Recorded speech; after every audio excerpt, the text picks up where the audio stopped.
Here, it's something. Get Luke. Hey, Eddie Lampkin's not here to play. Wait, now it's working. It's working. Lampkin's name surprisingly finished his day with his 12th Yeah, double-double of the season. So surprisingly, we haven't mentioned J.J. Starling's name yet. The SU point guard put together a solid 17-point performance. 15 of those came in the second frame, almost expected out of the junior at this point. And his last bucket was definitely.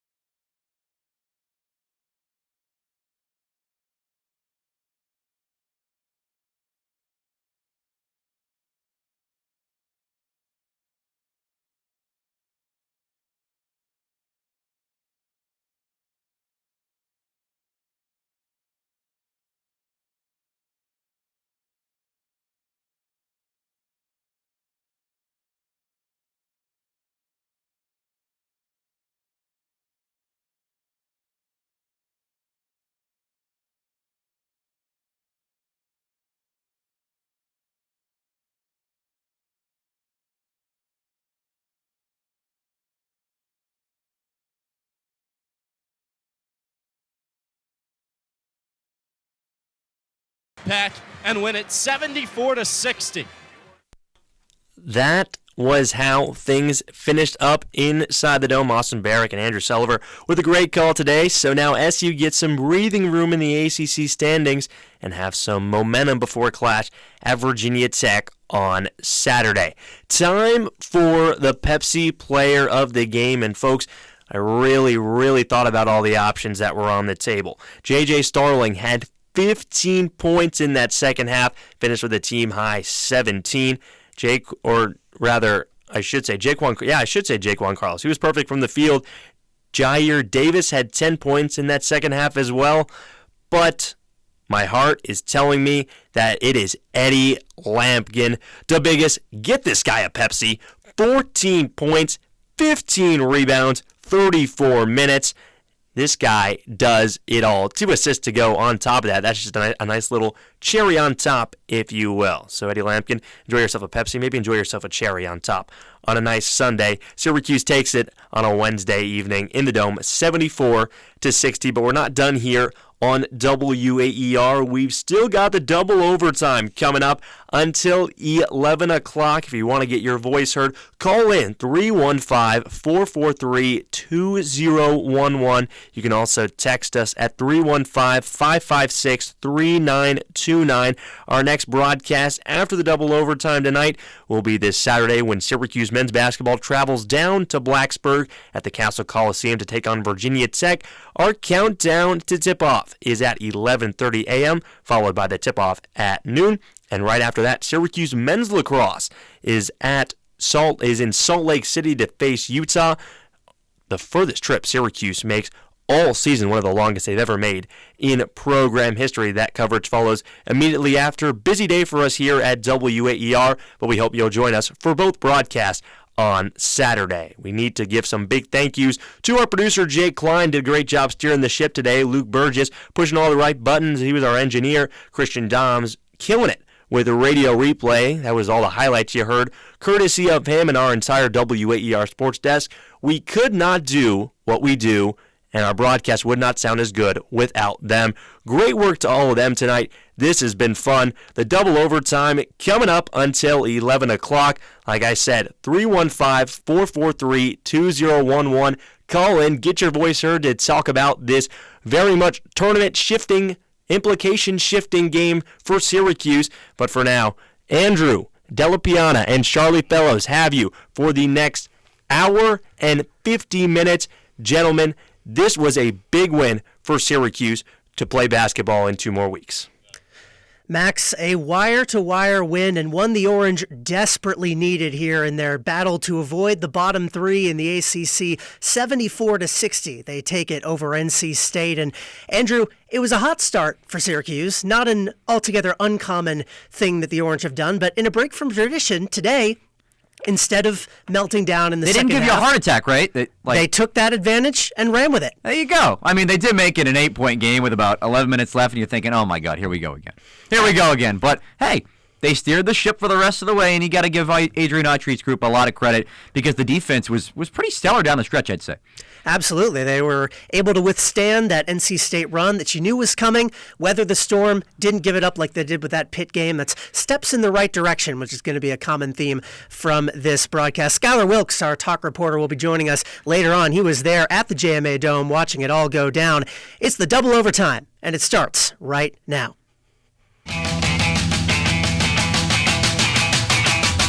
The game may be over, but our coverage on WAER is not. Here on the double overtime, we'll be breaking down all the highs. Copeland, left wing three! It's good! Quadir Copeland wins the game for Syracuse! For the first time in 1,856 days, Syracuse beats an AP Top 10 team. Darling drives to his right, puts up a layup. No, but Copeland with the putback slam! Oh my goodness, Quadir Copeland makes a statement! And the lows. Syracuse walked into John Paul Jones Arena looking to make a statement, and Virginia said, oh no you don't. Cavaliers 84, Orange 62, your final. Well, Syracuse heads into North Carolina and faces its worst loss in its history in the Atlantic Coast Conference. Heartbreaking. The Orange bow out in the second round of the ACC tournament for the second year in a row. Delivering our hottest takes along the way. The expectations should be higher after a few years when Adrian Autry sets that bar, but the bar is still low. 5-star, Donnie Freeman. Yep. I mean, this guy has the tools. I think he could be the truth. I think Lampkin and the combination of him and Carlos will rejuvenize this team and make them an actual complete basketball team. Get your voice heard by calling in at 315-443-2011 or check out our YouTube at WAER Sports Talk. It's the double overtime, and it starts right now. Welcome, everyone, inside our Ostrom Avenue studios for tonight's edition of the Double Overtime. Syracuse pulls out a big one, 74-60 over NC State. Puts a bit of breathing room between itself and the teams jockeying to avoid that bottom three line to make it to the ACC tournament. Charlie Fellows joined alongside Andrew Delapiana here to break this one down. And Andrew, Syracuse really, we alluded to it a bit before. They started off hot, which they've done a few times, especially lately in that Pitt game. Or you were watching that. I mean, let's be honest. We were both thinking, when's the other shoe going to drop here? But it never did. I really thought we were looking at a Pittsburgh game all over again like we just saw 8 days ago from the Steel City, where Syracuse starts that game out leading 22-6, and then somehow they lost that game by 11. And you're thinking, what has Syracuse basketball become? And then 8 days later, it looked not so much like a completely different team, but Syracuse did a good job running in transition early, attacking the paint early. I feel like NC State, Charlie, was in foul trouble 5 minutes in this game, and they were just shooting free throws for the rest of the way, and that really set the tone for what the Orange wanted to do in this one, where they were going at the bigs inside for NC State.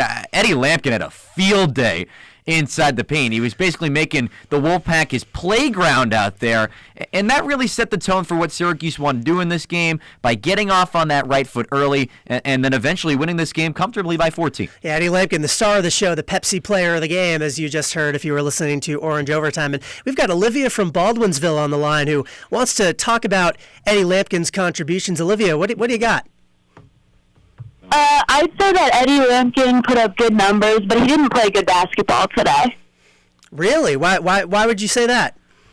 He wastes time by backing down his defender for 20 seconds just to take a contested layup. I love it. 14 points, 15 rebounds. He didn't play good today? Yeah, well, he's had 10 other games with this kind of stats this season, and most of them have been losses anyways. And SU lost when he had 23 rebounds against Pitt. Well, I think especially early on in this game, the guy just picked up his 12th double-double of the season. I'm sorry, he didn't play well. Backing down his defender? He's got a 25-pound advantage on Ben Middlebrooks. What else was he supposed to do? Shoot threes from the right wing? What else did you want him to do? I mean, are they winning because of him, though? Yeah, yes, I would say they won tonight because of him. I mean, it doesn't matter anyways because they won't make the NCAA tournament. Oh, she does have a valid point there.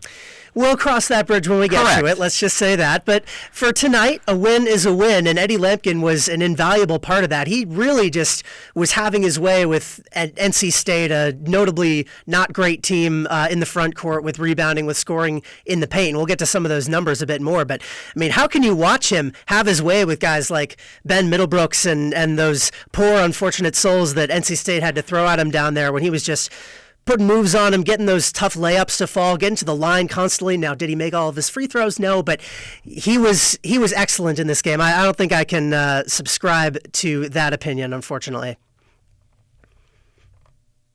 Well, thanks so much to Olivia for voicing her opinion. We'd love to hear everybody's thoughts on this game, how Syracuse got off to the start that they did, and how they were able to hang on. As ridiculous as some of those might sound, we love to hear everybody. To put it in Stephen A. Smith terms, that was a blasphemous take. Well, we'd love to hear someone come in and rebuke that better than we just did. So if you would like to, the number to call, 315-443-2011, or you can shoot us a text at 315-556-3929. We'll be active on Twitter at WAER Sports Talk all show long, I should say, and our YouTube, where we are live currently, you can see our faces, is that same at.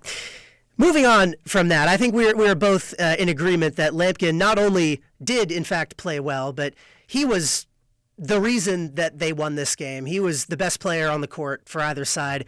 He almost had a first double-double in the first half. He had 9 points, 8 rebounds in the first 20 minutes. And the big thing about that is J.J. Starling, who had his moment in this game, he was excellent later, had 15 points in the second half, only 2 points in the first half. He wasn't even taking shots, let alone making them. Not something we've seen Syracuse be able to sustain an offense without Starling being involved. It's been so many times this season where we've seen however goes Starling, go the Orange, and this was a break from that, and I really like to see that, I think. Well, the thing that was kind of, I'd say the most surprising from tonight's game, Charlie, was the fact that the off-ball movement was a lot more impressive from Syracuse. We saw a lot more high ball screens, a lot more pick-and-roll action between Starling and Lampkin. Over the last couple of games, the offense we've flat out have seen from this team is J.J. Starling sits to the block S for about 20 seconds for a possession and then chucks up a contested three, and that's basically been the Syracuse offense all season long. But to utilize Eddie Lampkin in a way that was more favorable for a matchup, I mean, he was all over Ben. He had 3 fouls. That's like at the halfway point of this game. Nobody. Why else wouldn't you feed Eddie Lampkin the entire game? So to see Syracuse continue to keep that throughout the entirety of for the rest of this contest, that was a great sign to see. It was a great sign to see. And NC State, based on the way the standings are shaking up in the ACC, which again we'll get to, could very well be a team down there toward the bottom of the ACC in those opening rounds of the ACC tournament with Syracuse. And we learned today that this is a nightmare matchup for NC State. I mean, did you see anybody on that team on that front court who had a lick of a chance to try to guard Lampkin? Because I certainly did. I mean, maybe Bradley Hatfield, the Brendan Huntley Hatfield, and maybe the Louisiana I mean, not really, like not at all actually. I mean, NC State has been pretty good defensively this year, right? They only allow 70 points per game. That's 6th in the ACC, and somehow NC State only has 4 conference wins, and the big reason why is because they couldn't hit water if they fell out of a boat. 8 of 27 from 3. That's just brutal basketball to watch. They were just even got to 8. Shucking up everything, Charlie, and nothing was gonna fall. And that's a stark difference from the way the Orange played this game. Oh, complete opposite. Against Pitt, they shot lead 33 threes.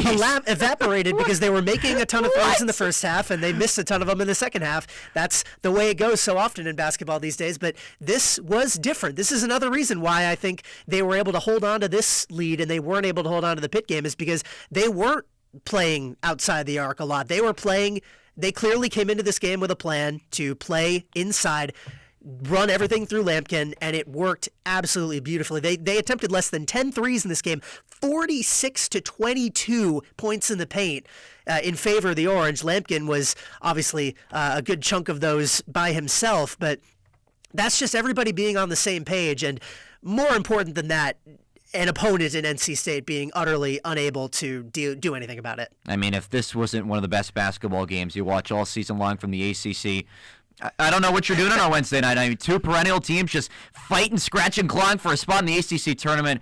What a low point we've got to in the season, Mr. Fellows. My goodness. The stakes have been higher, let's just say that. But, NC State, reminder of what can happen when you sneak in. All you need is a I don't know couple about games, that one, my friend, in 2025. Yeah. Well, it was 2024 last year when they did that. But in any event, this is a feel-good win. I think we would agree, and a step in the right direction. And once again, we would love to hear from the people out there what you have to say about this game and potentially where the Orange could use the take this momentum if there is any to be gleaned from this game. So we'd love for you to give us a call at 315-443-2011 or shoot us a text at 315-556-3929. Charlie Fellows, Andrew Della Piana, breaking it all down here on the double overtime, 74-60. Syracuse takes it over NC State in the Dome.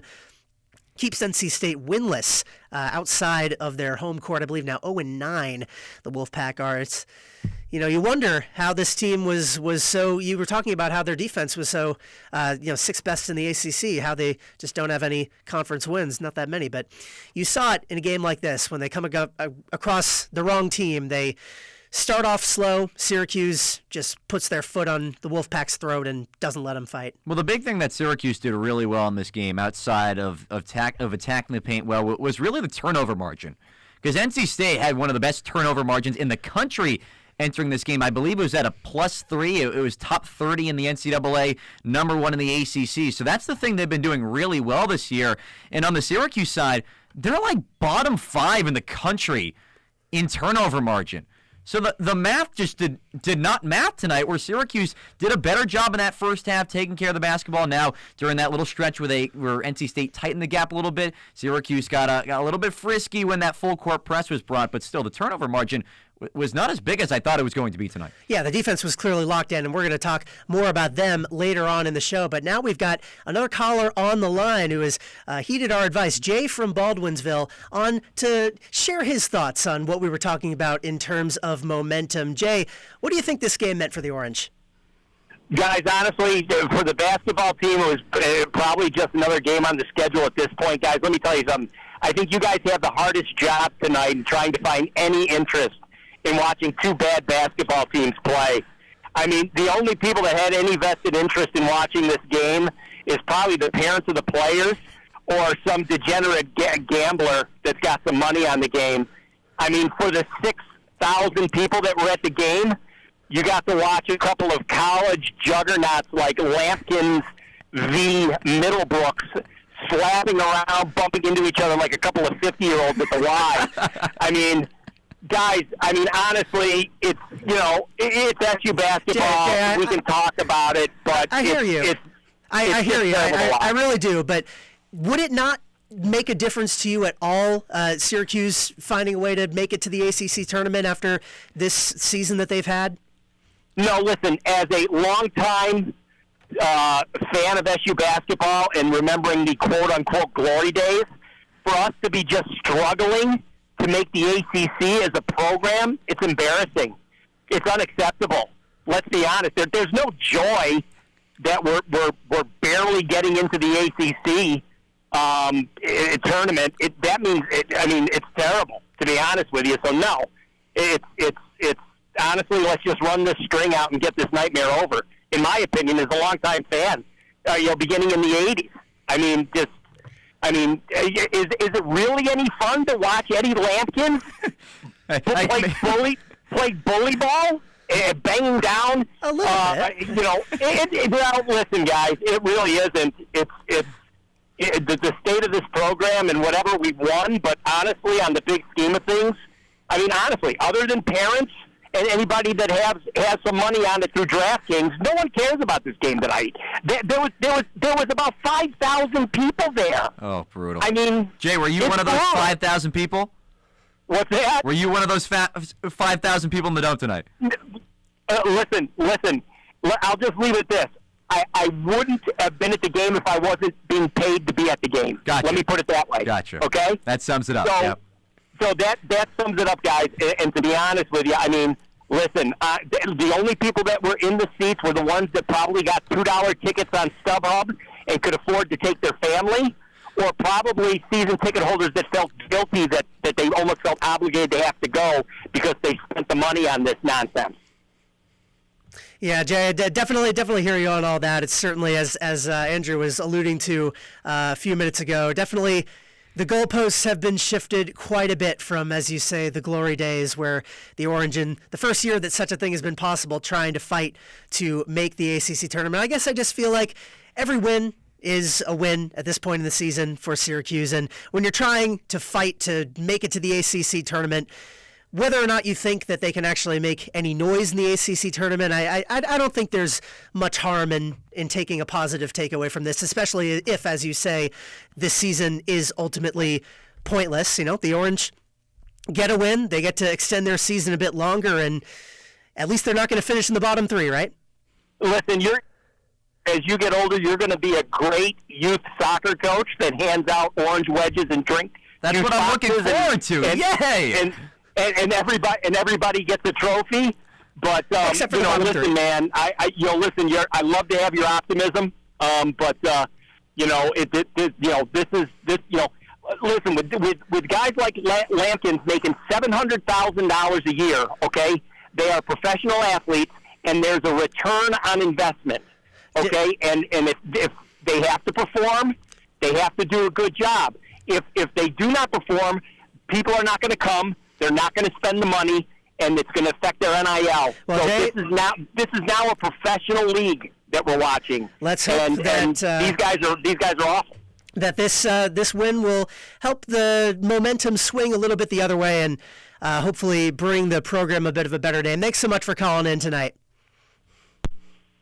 All right. Well, certainly some good points in there, and we're going to get on to some of that in terms of the extent to which any of this even matters at this point over the course of the season. But I'm going to posit that it does at least a little bit because, I mean, first off, would you agree with me in saying that this is the best wire-to-wire finish we've seen from Syracuse all season long? Oh, absolutely. The 51 seconds they weren't leading in this game, Charlie, was when it was 0-0 until Syracuse scored the first 2 points, and they dominated for the rest of the game. So, some people can look at this and say, hey, it doesn't matter. You just sneak into the ACC tournament. But for Syracuse, a program that has such a down year like this, rock bottom isn't rock bottom, right? Because you're going to make the ACC tournament.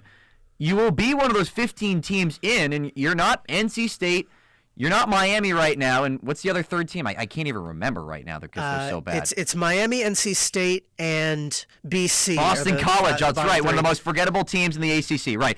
You're not at that point yet where you're forgetting the name of the team because they haven't been relevant in 5-10 years. Sorry, Boston College. I'm a Boston guy, but again, not an Eagles fan.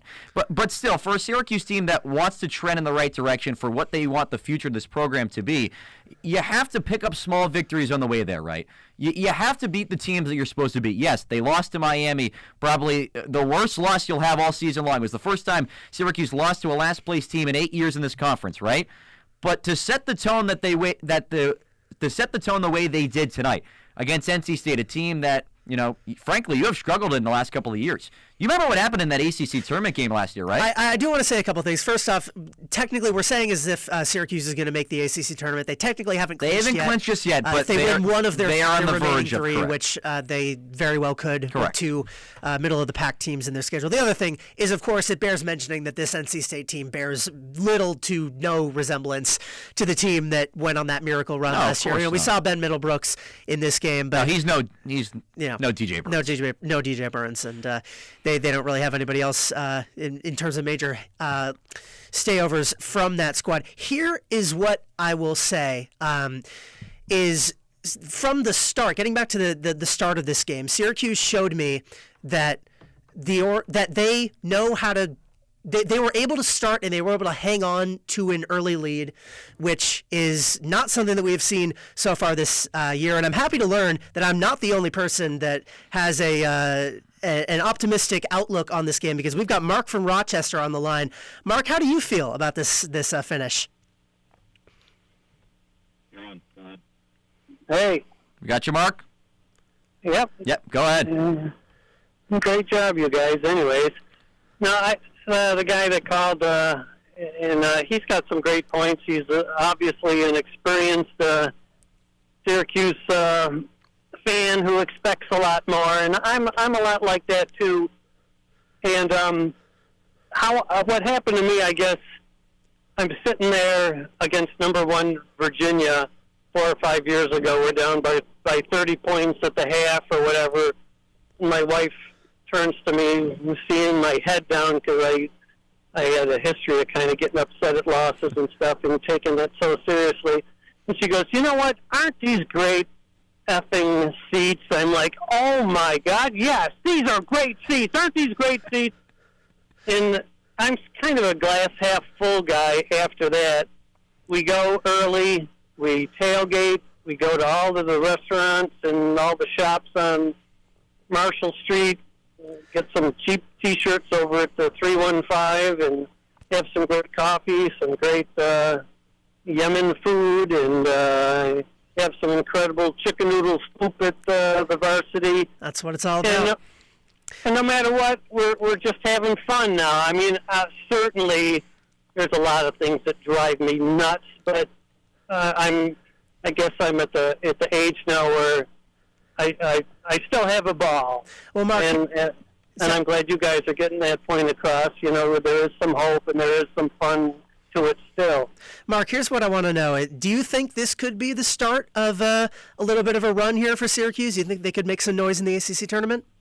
Oh yeah, I mean the passionate competitive part of me that has been following Syracuse since the '60s is just hoping for that miracle. I mean, we've seen it before. We've seen a Final Four team that never should have been there, and like you say, NC State last year, it came out of nowhere. They never should have been there. Exactly. And in the back of my mind, I'm thinking, oh my God, wouldn't that be great if we won 4 games in the ACC tournament? Of course, getting there would be step one. Yeah. Well, they've put themselves in pole position for that here tonight, and here's hoping that this could be the start of something like that. Thanks so much for calling, Mark. All right, we'll see it. You think it could be? No, I'm sorry. The way that this season has panned out, look, it'd be great if they sneak in. I mean, they'd play the 15-14 game of the first round, and then, so you basically would be playing a Cal, and then a team they've beaten. Maybe, and then you get to the second round, and then let who do you play, rephrase. Duke? Because we'll be talking more about the schedule the rest of the way Correct. later on. But here's what I want to ask.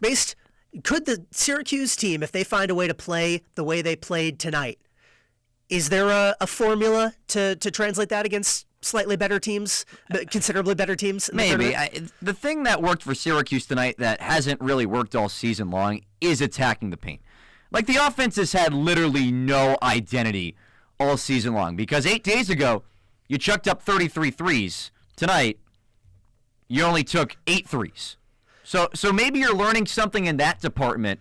But at the end of the day, Charlie, the offense has been blatantly, basically unwatchable all season long. I mean, yeah, they've had little spurts of good performances, but the area they've struggled on the most is at the defensive end. Look, you played NC State, that's great. You allow 60 points, that's great. It's still NC State at the end of the day.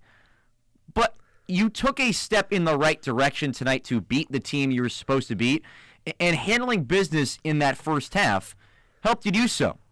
I do want to say that the things they were doing defensively, especially at the start of this game, I do think can be upscaled towards slightly better teams. Just the constant, we alluded to it a bit before, the ball pressure, the forcing turnovers, hounding shooters outside the arc. I mean, NC State never even got a chance to get going from three. The few shots they took were often super contested, and they went to a zone a little bit in the second half and things unraveled a bit, but that stretch of play, and so often we've said it this season, if that little 10-minute stretch of play Syracuse could extrapolate to a 40-minute game, then we'd be sorted. And I don't want to be undefeated right now. Sound like a broken record here, but if they could just learn the things, take the things that they learned from the start of this game, playing that defense, it's easy to say. Just care more. Just try more on defense. Obviously, that's not what we're saying. But the things they were doing on both ends to just completely silence NC State at the start of this game, and then being able to hang on to it the way that they did, I don't see why that necessarily isn't a formula that they could use, especially in the opening part of the ACC tournament and these games down the stretch against teams that they can definitely beat. Well, they got out and ran in that first half. Like literally and figuratively. The transition game in that first half was probably the fastest we've seen them play all season long. Like, that's been one of the downfalls of this team, is that they can't run back in transition. They grab a defensive rebound. Everyone's kind of stagnant before the midline, and then they get set in their offense when JJ stands at the block S for 20 seconds. Then they start to make their motion just a little bit. But they played with a faster pace tonight than I've seen all season long for the most part. I mean, maybe it might not show up on the stat sheet, but 11-0. That's still a sizable difference, I should say, against NC State tonight. We're a team that has been solid moving in transition this year, but Syracuse did a lot better of it tonight. And that was kind of a catalyst of why they got up to a big lead, is because they were playing with a lot more pace than NC State did. NC State had 8 turnovers in this game. Syracuse had 7. And yet, you like you said, 11-0 fast break points. That, to me, is Syracuse being more organized on the fast break. It's not J.J. Starling walking around and not doing anything. It's Eddie Lampkin throwing great outlet passes. Mm-hmm. It's guys knowing where to go and what to do. And it's knowing how to defend when the other team is on the fast break. And it's not like NC State is overflowing with excellent ball handlers or shooters, but they were able to adapt to what this team had, and that's something that we haven't seen a ton. They came into this game with a clear game plan. They knew how they needed to beat NC State. They knew where they were vulnerable. It was in the paint, and they just spammed that over and over again, and NC State didn't have an answer. And that is why we are here on the double overtime talking about this 74-60 win that Syracuse gets over NC State. We're coming up on our first break here inside our Ostrom Avenue studios, but when we come back, we're going to talk about that defense, what Syracuse was able to unlock against NC State, and whether they'll be able to apply it to the rest of their schedule. Could this be the start of something for what has been such a snake-bitten unit for the Orange? We'll be right back here on the double overtime, so don't go anywhere.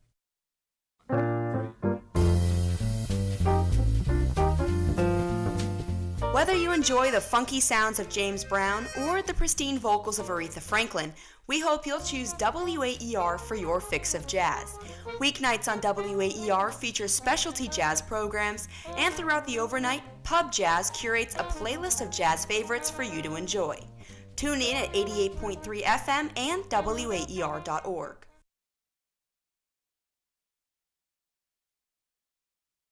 How can we understand the world better?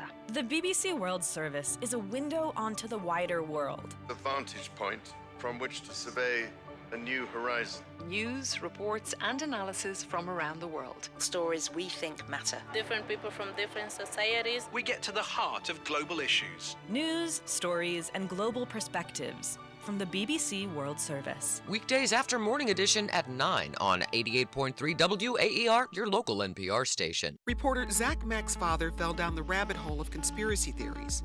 Early last year, his dad bet $10,000 that his politically apocalyptic predictions would come true by 2025. You seem pretty confident about that. I am 100% confident. The predictions were wrong. But during the year, Zach learned a lot about what's behind these types of beliefs and about his own family. We'll hear much more next time on 1A. Weekdays from 10 to noon on 88.3 WAER. 88.3 WAER, bringing news that matters to you, making you better informed and better connected to your community. I don't think it should be underestimated how important this milestone is, but every day since that announcement in 2022, not only Mike Crown but our local partners have been working to bring this vision to reality. Listen to WAER News every weekday during Morning Edition from 5 to 9 and All Things Considered from 4 to 6, or catch up anytime at WAER.org.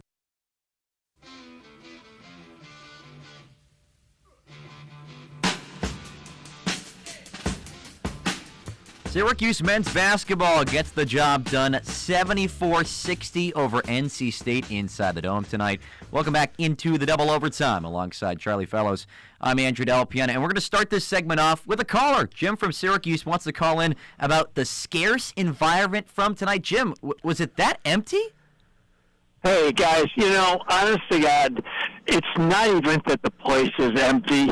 It's just the place is absolutely, there's no atmosphere whatsoever in that place anymore. I mean, the place is just sterile. One of the ways that teams get good, one of the ways programs get good is they have home courts where people just hate to come in and play. There's such an air of intimidation, and it's so difficult, and it's so much fun for the fans. I mean, now I'm going back a lot of years, but we had third row seats when we played at Manley Fieldhouse. I get that was a long time ago, but you went into that place and it was like it was electric. It was so damn much fun. We would run off winning streaks of 30, 35, 40 games. It was so hard to win in there, and it was so much fun. You go to these games now. I mean, the students are a million miles away. There's no intimidation factor. There's no atmosphere. I'm telling you, there is nothing, in my opinion. I mean, the place is just as flat as a pancake. And if that's what they want, if that's how they, if that's how the powers to be think you should play college sports, that's fine. I'm just telling you, I don't think that's what they for college basketball. I don't think that's what they want to happen, but it's certainly understandable given the season that's happened. Here's what I'll say, though. It's certainly a credit to the Syracuse Orange on the basketball court then they were able to come out of the gates so hot and keep their foot on the gas, even if the crowd was not. Yeah, no, I get that. I'm looking at it more from from 30,000 feet. That they got to get something going up there. You guys may or may not agree with what I'm saying, but I'm just telling you that college basketball should be an atmosphere of fun and excitement and, intimidation and all, there's so many things that make for a great, atmosphere at a college basketball game. And, yeah, I'm just telling you, there's nothing about that place that makes people say, man, I can't wait to get up there for the game. So, and I think it's contributing to the absolute mediocrity of this program. That's just my opinion, Doesn't have anything to do with X's and O's or archery or shooting or anything else.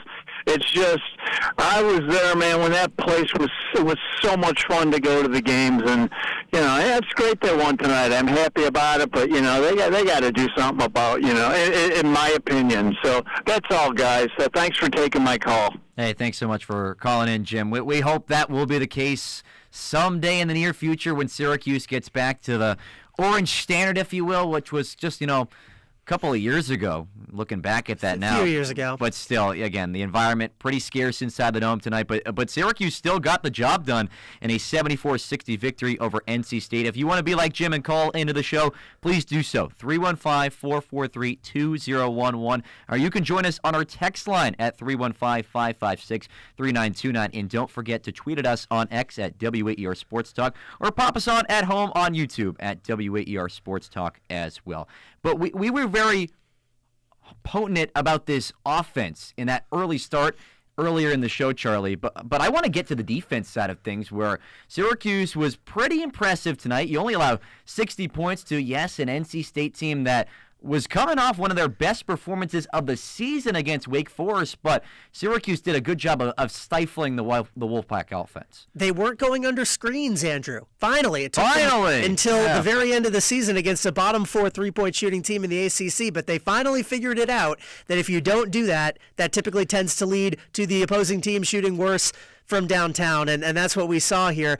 NC State, in a lot of ways, especially offensively in this game, was sort of at the mercy, at the whims of the Syracuse defense. They were able to try out some different stuff. We saw them go to a zone in the second half, which may or may not have inadvertently led to almost cost NC them State the game, making it a single-digit game at one point, which we certainly were a little bit on edge for. But the Orange pulled it out in the end, and this was an experimental game for them on defense for that reason, but they found something that worked. I mean, it's something that I talked about a little bit at the end of last block, that just overwhelming defensive effort that they showed coming out of the gates, just hassling the ball handlers, forcing turnovers.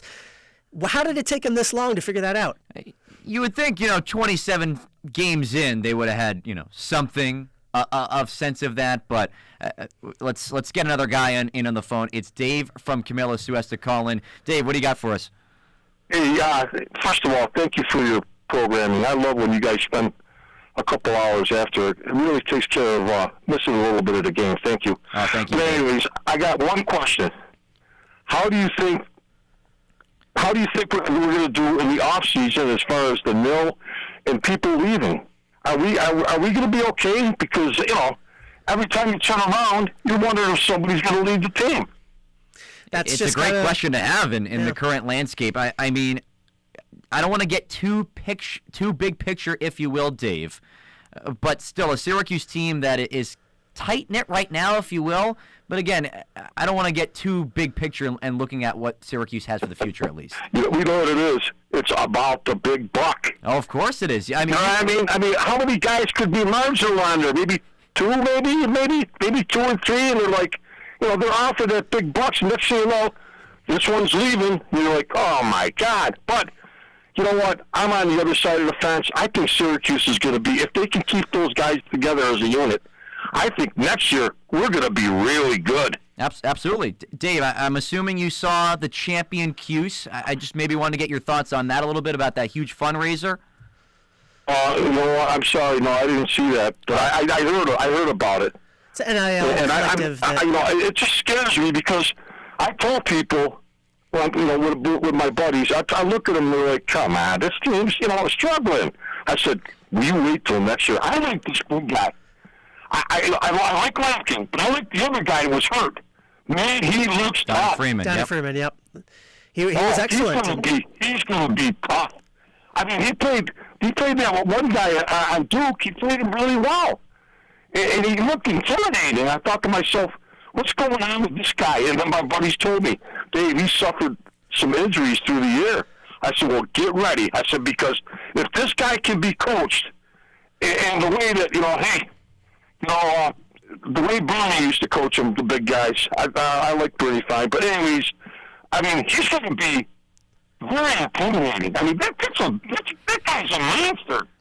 He is. Yeah. Absolutely. And the question remains, as it is for pretty much everybody on the roster and in any roster these days, is will they stay? You know what? I've been screaming for a big guy like that for how many years? Since Otis Hill. Remember Otis Hill? I think we're breaking up here, but we appreciate you calling in here on the double overtime, and that raises an interesting point. The defense really played so well tonight, but Donnie Freeman, the absence of him, you can feel the void that he left ever since he went down earlier in the ACC slate. I mean, if you add him to the team that we saw here tonight, I mean, is there something there? You can't help but wonder. Yeah, it's an athletic defense, sure. How much, a freshman really changes everything in the mix defensively. I mean, you watched him play, though. Of course, he's top 10 recruit, best since Mello. I mean, he was solid defensively when he did play, but the reality now is he's not. He's not playing right now, so you can't really play the what-if game. You can play that with Syracuse all season long. But I want to get back to the point we were talking about just before Dave called in. Of course, if you want to call in like Dave just did, please do so at 315-443-2011. Charlie Fellows and Andrew Del Piana here on the double overtime, taking you up till 11 o'clock after this 14-point victory for SU. It was that stretch with about 11 minutes left in the second half where Syracuse was still pretty much in control of this game. And then NC State, they start to make a couple of threes. Syracuse switches to a zone defense. And we both looked at each other watching the TV saying, what are you doing? Well, you know it was coming, right? I mean, really? you watch not necessarily the zone, but the no, run. I did not think that was the run, the opposing. I mean, you watched this team. The run, but the defensive switch. No, that was silly. I don't know what they were doing, but I'm zooming out in terms of the. We're sitting there. We know that the run is coming. Syracuse is not gonna play a wire-to-wire nickname, the run, cruise by the opponent. Yeah, the run. Yeah. We'll print some T-shirts on that one. But it's you knew it was coming. It looms in every game. It loomed in the Pitt game. It was enough to do them in. In this game, it wasn't. But This was more of a self-inflicted run, if anything. I mean, the Orange, I guess, felt like they could. And a name we have not mentioned yet on this show is of course, Adrian Autry, and he deserves a lot of credit for this game and for instilling that game plan that we talked about, especially on the offensive side with targeting Lampkin. But that was a miss from him, it's safe to say. Yeah, the man defense earlier in that second half, I thought was solid. I mean, that was the best their defenses looked all season. I don't know, Charlie. NC State got a lot of open looks from three, and it looked like Syracuse was playing a game of pack the lane and give up wide open threes. That's what it felt like for me, honestly. And that's what you do against a team that can't make threes. Yeah, but I think if they get hot a little bit, they create a little bit momentum. I'd rather you play tight man-to-man defense and make them drive by you and give some sort of effort on the offensive end. Then let them shoot wide open threes. Because again, these are Division I Power 4 college basketball players. They haven't shot well all season long. If they catch fire like Syracuse did last time against Pitt, we're talking about a completely different game. Well, and that the best way to give up wide open threes, we've seen time and time again, is playing the zone, which Syracuse certainly was playing with fire on that one, but it didn't end up burning them in the end. What do you think? I mean, we're going to have our reporter Skylar Wilkes on later to talk about the press conference and what might have gone into that decision, but I just don't know how the coaching staff could have looked at the way the defense played in the first half, which I stand by it. I think that was the best they've played on defense all season. They allowed 25 points. They've only allowed less than that. Less than that twice. And it wasn't just that; it was the effort. It was, we've talked about it before. I've talked about it a few times already. But why would you tinker with that? I mean, you're Syracuse at this point in the season. You know that no lead is safe. I mean, I don't know what they thought was going to happen, but we have a large enough sample size here where the zone just doesn't work, and I don't know how many times they need to learn that, but luckily it didn't end up costing them in the end here. Yeah, and still, when Syracuse was in a situation like they were, and I think I understand where Adrian Autry was coming from. Because, again, we've talked about the run for the opposing team all season long, where Syracuse can't play basketball for a 5-minute stretch, they lose the game, and that turns out to be the rest of it. What I would think he was thinking in the back of his mind was that if he tried to switch up something that NC State hadn't seen all game long, maybe it might have messed with them a little bit.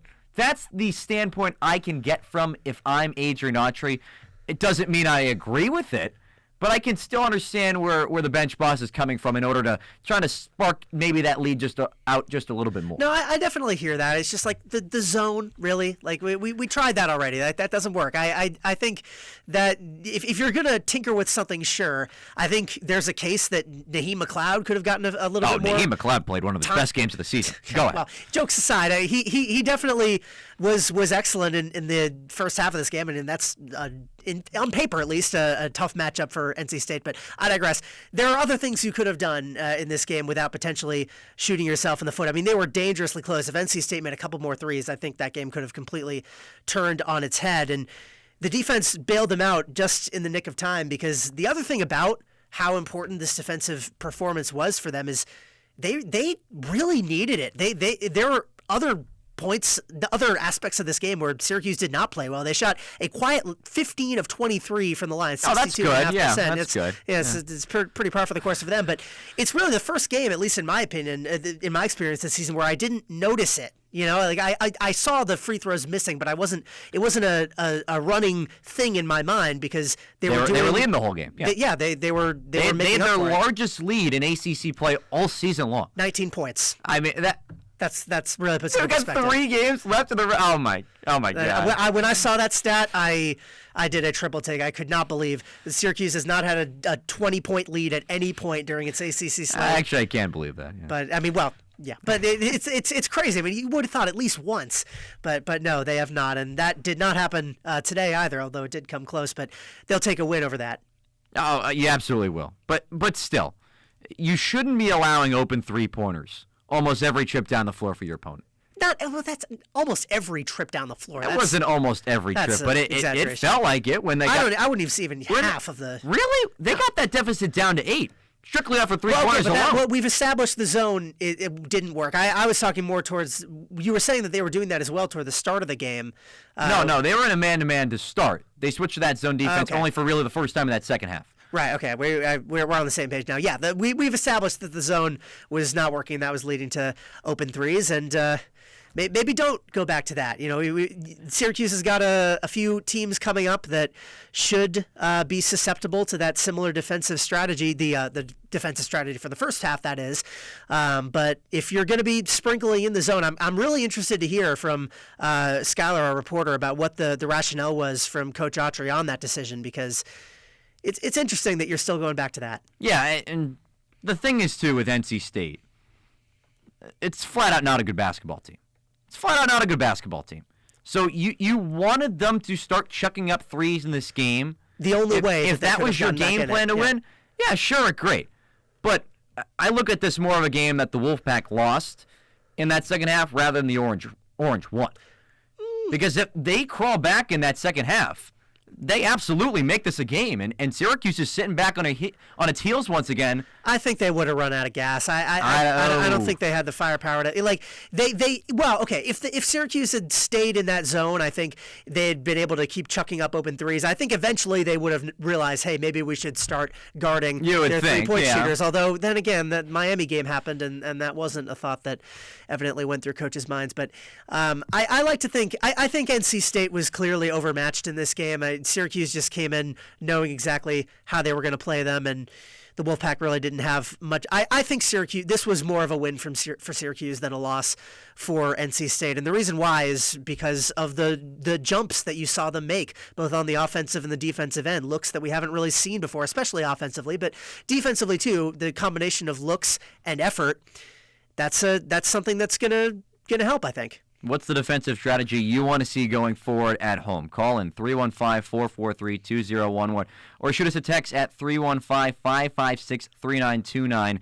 Charlie Fellows, Andrew Del Piano on the double overtime, taking you up till 11 o'clock after Syracuse's 74-60 victory over NC State. And still, with this defensive effort, does it make you feel good going forward for Syracuse? Because for me, it certainly doesn't make me feel worse. I don't think it does. I mean, there's the case to be made again that this is all for nothing anyway. But it could be. It doesn't make me feel worse about them. I think you're neutral. I think I feel a bit better just because I saw it. We haven't seen the defense play as well as they played in the first half. Yeah, I looked at the TV screen and I saw. Well, you know what I mean. We saw it in there. We know it's in there now. Like, that is not a defensive effort that we have seen from Syracuse this season. And yes, it was against NC State. Yes, it was against a team that was bricking a lot of their wide open threes. We've established that. But that might be what they need to kick it into gear against a more capable team. It might be, it might not be. We don't know. It's Syracuse. It's very difficult to predict from game to game what this team is going to do and how it's going to play. But I don't feel worse. That's my answer. The problem I have from that, on the point that you just made, is Syracuse's defense shouldn't be feeling good about seeing other teams miss open shots. Like, that relatively is not a formula for good defense. Am I wrong in saying that? Well, it's not indicative of good defense. By seeing the other team miss wide open shots. I mean, the other team missing wide open shots, I think, would have very little to do with the defense, but the defense again, this all comes back to that weird zone, right? The zone notwithstanding, I guess I should amend my take here. Minus the zone stretch in the second half, which just so happens to be the stretch where they looked the worst. The good stretch of defense that we saw made me feel good, and the bad stretch of defense that we saw is fixable. Just don't go to the zone, right? I mean, yes, I guess we could play Monday morning quarterback all we want and look at that from a rear view in a little bit in a second. I still don't like how this second half defense played overall, though. That's the part I'm not getting over, because you played pretty solid in that first half, only allowing 25 points, where NC State, I believe, shot only 30% from the field. Yes, that number got a little bit better in the second half. So you have that positive to take away, but when I walked away from that game about an hour ago, I wasn't thrilled about how that final 20 minutes ended for Syracuse. No, neither was I, but I think you got to take what you can get. I mean, what you saw in that second half was just a lot of the same that we've seen from Syracuse, and what we saw in the first half was something new, and I'm choosing to look on the positive side. All right. Syracuse wins this one 74-60. Here you're listening to the double overtime on WAER Syracuse. We'll touch on one more thing before we get to our reporter, Skylar Wilkes. For the Syracuse team going forward, was NC State kind of like the perfect team to face right now because of how bad offensively they work? That's the consensus I'm getting right now. That's a big thing that needs to be brought up here. I mean, they needed to win this game, and they needed to win it like this. They needed to feel good about themselves. I mean, momentum is fickle, especially in a game like basketball. You see it every year, these strange teams that come out of nowhere and win a bunch of games in a row. Now, can Syracuse do that? Your mileage may vary, but at the least they are going into this last stretch of the season, a stretch where they only need to win one, and they guarantee themselves at least a float into that bottom tier of the ACC tournament, but you're still in the ACC tournament. You saw your defense get stops. You saw your offense consistently get buckets. Those have been few and far between for the Orange. They needed this, and NC State played their part very well, I think. Well, there's a guy that saw it firsthand inside the dome. That's a reporter, Skylar Wilkes, who will be joining us here on the double overtime as Syracuse takes this one 74-60. We'll take a short break before Skylar comes on the air. So excited to talk to Mr. Wilkes. You're listening to the double overtime here on WAER. We'll be right back after this. Thanks for listening. We hope you're enjoying this WAER sports broadcast. Our sports staff goes where the teams go, home and away, and prepare for days before each game broadcast. Our talk show and podcast hosts analyze games, pour over stats, and keep up on sports trends. These and many behind-the-scenes opportunities are made possible by listener donations. So if you're a fan or an alum, donate to keep our sports legacy strong at WAER.org and click Donate.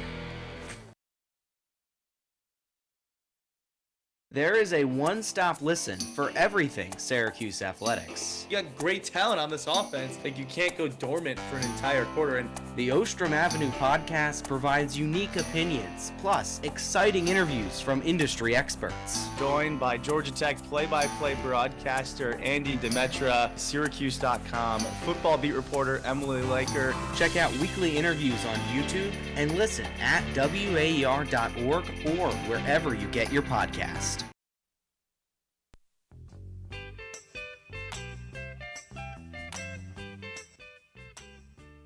Flips to Carlos on the right wing. Drives, met by two, inside dish, McLeod, there's the slam, no doubt about it.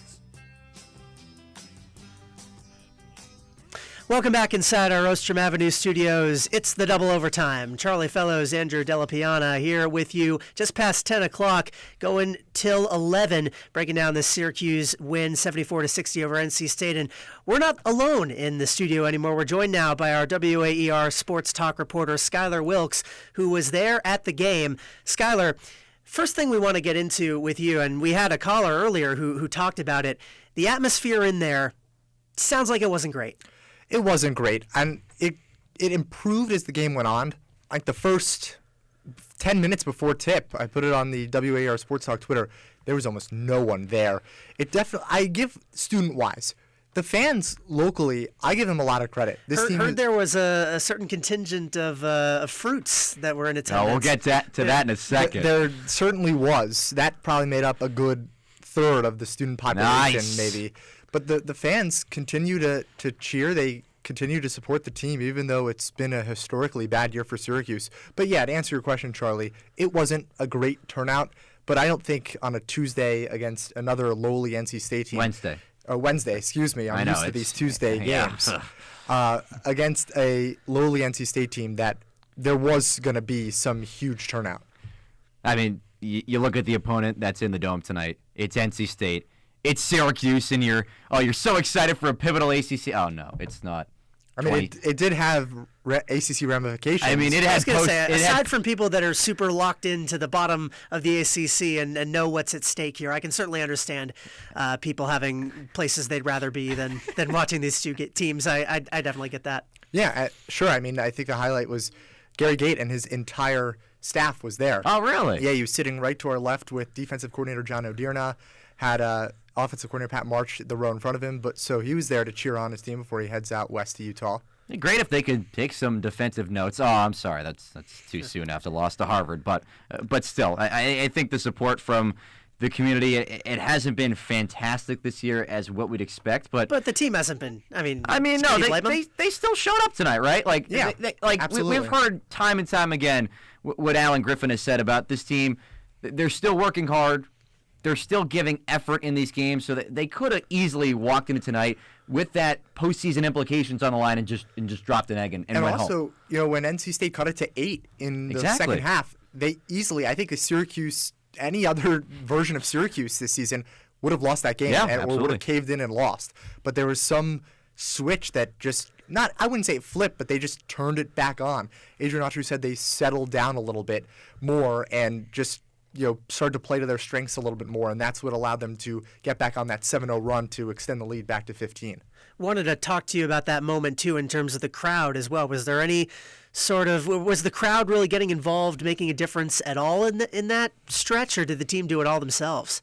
I think it was mostly the team. I mean, obviously the crowd is cheering, and when a big play happens, it gets loud in there. But it really wasn't, I wouldn't say the crowd drove the team to success. I think it was a lot of them themselves, turning it on, playing against really an inferior opponent and playing to their strengths. They had the size mismatch, and you saw that take place in the second half, or really throughout the entire game, where Eddie Lampkin and Jair Davis were playing bully ball down low. Yeah. Absolutely. I mean, they get credit, I think, for this. I mean, like you said, Andrew, I mean, this is a game where they easily could have just come in sleepwalking and let it get away from them. Not great turnout against a team that's not that good. And to their credit, they came out guns a-blazing, wanting to win, and they did exactly what they wanted to do. And is that what you saw as well, that turning point where Syracuse, they cut it down to 8, they go on that 7-0 run? Was it something you saw specifically, or something that Adrian Autry said about why that was a turning point? Maybe X's and O's wise more than that they settled down at least. No, that was really his. That was really it. All right. He didn't really give a great X's and O's explanation. It was just they started really that they settled down and started playing back to their strengths. I think they were forcing a lot of shots and not playing as sound defense in that first half of the second half, and just kind of locked in after that basket. They still play, I think a big turning point, you guys were talking about what was really the key. Was it defense, or was it, I think Adrian Autry agreed, it was really that NC State just didn't play good offense. That's the thing. They were terrible offensively. I mean, the second half, where they only were outscored by 1, Syracuse only outscored NC State by 1. NC State shot under 40% from the field and just over 40% from 3. Syracuse shot over 70% from the field and 50%, or 1 of 2 from 3. Yeah. So realistically, I mean, NC State had the opportunities. They just didn't capitalize. They absolutely did. Yeah, and it might have also had something to do with the fact that the zone defense got them into that issue in the first place. We've been dying to know what did Autry have to say, Coach Autry have to say about that decision. It wasn't. He didn't really have much of an explanation for it. I think, I asked Eddie Lampkin about it as well, and he said he likes playing man defense better anyways. I think it was just something to try to help, maybe take the load off, and because they were playing an aggressive style of defense in that first half, give them a little bit of a break. And as you said, Charlie, it backfired tremendously because, NC State, even though they didn't hit a lot of shots in the second half, they were hitting shots when allowed. I mean, Dontre Styles had all 17 of his points in the second half, which is really impressive. It was just really that interior part. I mean, he made 4 threes, but it was also they played a little bit softer, Syracuse did, on the kind of the mid-range area where NC State could pass it inside and kind of really get any look that they wanted. No. So this team, as much as it may sound weird coming from a Syracuse basketball team, they play better in man defense. Well, yeah, we observed that all night long. Styles is a name that we haven't talked about yet tonight, and he definitely, like you said, 17 points. Next highest on NC State had 8, so he was really their only source of offense. And fittingly, that it all came in the second half, which was really the half where they got their offense into gear. I don't want to harp on this because I sound like a broken record, but it's like, when you see a team struggling as much on the offensive end as NC State was, just not being able to get anything up from downtown, missing all their threes, not getting anything in the paint, the defense that you choose is something that is giving them open threes. I just not sure I buy that thought process, and luckily Syracuse was able to survive it. No, you're totally right, Charlie. It doesn't make sense, and I think that's why Syracuse was pretty quick to go back to the man defense, because they, for some reason, wanted to change it up. I mean, Adrian Autry hasn't really shown a tendency to make in-game adjustments like that. Not at all. Tried it this time, and it backfired. And again, to your point, Charlie, they're lucky that NC State didn't fully mount a comeback, because it was very much a possibility. Yeah. Well, yeah, another name I want to bring up here, that's absolutely true that Syracuse was having to deal with that. But another name we haven't mentioned at all, and was another key part of this game on both ends, was Jair Davis, who had one of his best games in Orange on the offensive and defensive end. I can only imagine. What did it look like to you in terms of, were they really going out of their way to involve him early on and start feeding off of that? A lot of it came from not even really feeding him. It was almost like second chance opportunities where he did a lot of his success. I have said it all year. Jair Davis, who I think is only listed at 6'7", he plays really a lot bigger. Plays a lot bigger. He is very physical, very well built, and it shows, because he might have the NC State guys had 3 inches at least on him, and you wouldn't have known. He plays, I wouldn't necessarily say that bully ball style, but lowers his shoulder and creates that separation. He just is he's very springy in the way he plays basketball, goes for the rebounds. And he just said that's his mentality. He's always going to play aggressive and play physical underneath, because when you are undersized like that, there's not many other options that you can do. But it's really impressive, the job not only today but all year that Jair Davis has done. He wasn't necessarily shining in the rebound category with 7, although it's not bad.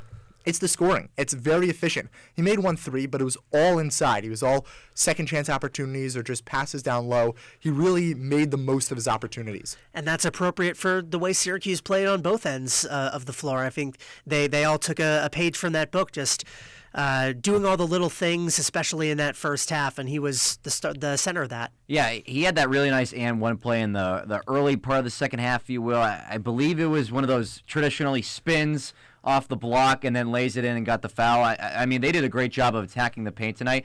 Austin Barrick made this great point in the broadcast tonight that they could make like a highlight reel of Jair Davis spinning off his defender and creating and ones. I feel like that's kind of been a big theme of him this year. It wasn't as big as I don't think we saw it tonight, where his signature fadeaway jump shot that he has almost down pat. I think he tried it once, didn't go in. That is almost a better shot than his and one. And I mean, when you were playing bully ball tonight, like NC State did have, they were in the bonus with about 12 minutes left in this game. Yeah, it was the refs. There were, I think, at the under 12 media timeout, there were 11 fouls between both teams in the second half. There were 11 fouls the entire first half. Oh, wow. Yeah.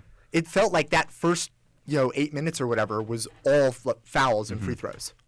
Skylar Wilkes giving his thoughts here on the double overtime, joined by myself, Charlie Fellows, and Andrew Delapiana, breaking down this Syracuse win 74-60 over NC State. We're here until 11, and we would love to hear from more of you out there. So give us a call at 315-443-2011 or shoot us a text at 315-556-3929. We've enjoyed, I should say, getting to hear from the fans all night long. You can interact with us on Twitter at WAER Sports Talk as well. Skylar, another thing that happened in this game, the rebounding was definitely obviously in Syracuse's favor, very skewed so, but what was... I wouldn't say it's as skewed as you'd think, Charlie. I mean, this team is third in the ACC in rebounding, and NC State is third to worst in team overall rebounding, and it was only an 8-point margin. And that's where you had to take the advantage of, is in that category, and it didn't feel like the differential was that substantial, at least. That's so, like, Charlie, you're right. It was theoretically, but like it wasn't as skewed as you would have liked it to be. I mean, 8 rebounds. When you have a 15-spot difference in the standings, in the rankings there, you would have expected it to be a lot higher, and it just wasn't. And I think a lot of that came from NC State missing so much, so it kind of long rebounds. There was a lot of rebounds. Right, which is why NC State had 11 offensive rebounds, and Syracuse only had 5, is because they were missing so much, so it allowed for those opportunities. But I was thoroughly surprised at the fact that you look at the numbers coming in, that the Wolfpack only lost the rebound battle by 8. So you think it was more just luck of the bounce, those long rebounds not going Syracuse's way, or is that a bigger issue they need to shore up? No, I think it's definitely, that's what allowed the Wolfpack to keep it as close.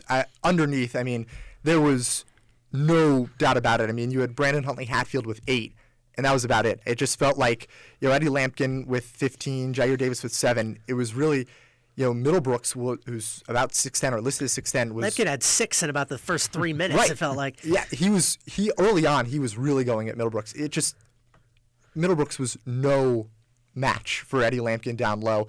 And that's what's so funny is, Jair Davis, again, not super he's undersized for that 4 spot, and you wouldn't know it. Him and Eddie Lampkin were a really formidable pair down low tonight. Well, the thing, too, is with NC State shooting as many threes as they did, we talked about that long rebound, but they were short on a lot of threes as well, it felt like. But the carom the ball would take, it would go all the way out to the perimeter, and they didn't get a lot of offensive rebounds. Yeah, 11's a pretty solid number, but still, to your point, a lot of possessions were kept alive just because Syracuse did not grab a lot of defensive rebounds. Yeah, I mean, if you look at it, so NC State had 30 total rebounds, and 11 of them were offensive. So over a third of their rebounds were on the offensive glass, and it was, I think... That's what you get with missing so many threes. Exactly. I was going to say, NC State took 16 more shots than Syracuse did in this game. I mean, that's crazy. That is a wild number. In a full basketball game, and that's going to lead to those numbers being a little bit inflated, I think. I do think the Orange did, and Lampkin especially, did what he does best down low, and that was just part of them dominating the paint. You'd like those numbers to be a little bit higher, sure, but